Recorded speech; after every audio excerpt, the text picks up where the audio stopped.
ఒక రోజున దొంగ ఒకడు ఒక ఇంటికి దొంగతనానికి వెళ్ళాడు. ఇంటి ముందు కాపలా కుక్క ఒకటి ఉంది. దొంగను నిశ్శబ్దంగా చూస్తూ కూర్చుంది.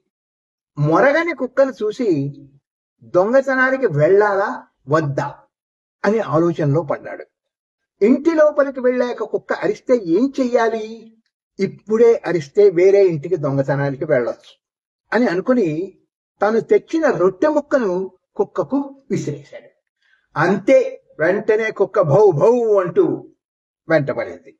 ఆశ్చర్యపోయిన దొంగ కుక్కతో, నన్ను చూసి కూడా అరవని నువ్వు రొట్టె ముక్క ఇవ్వగానే అరుస్తున్నావు ఎందుకు? ఇదేమిటి అని అడిగాడు. నువ్వు ఊరికే ఉన్నప్పుడు ఇంటి బంధువో తెలిసిన వాడివి అయి ఉంటావేమో అని అనుకున్నాను.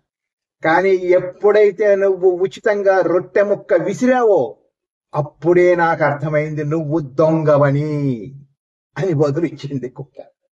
ఆలోచించాల్సిన విషయమే కదా ఇది. ఉచితం అనగానే ఆలోచన మరిచి ఎగబడుతున్నారు జనాలు. ఉచితంగా రొట్టె ఇచ్చాడంటే అందులో ఎంత అర్థం ఉందో గ్రహించగలిగింది కుక్క. కానీ ప్రజాస్వామ్యంలో మనమే ఉచితంగా తాయిలాలు ఎందుకు ఇస్తున్నారో అర్థం చేసుకోలేకపోతున్నాం. ఒక కుక్క గ్రహించిన చిన్న విషయాన్ని మనం గ్రహించలేకపోతున్నాం.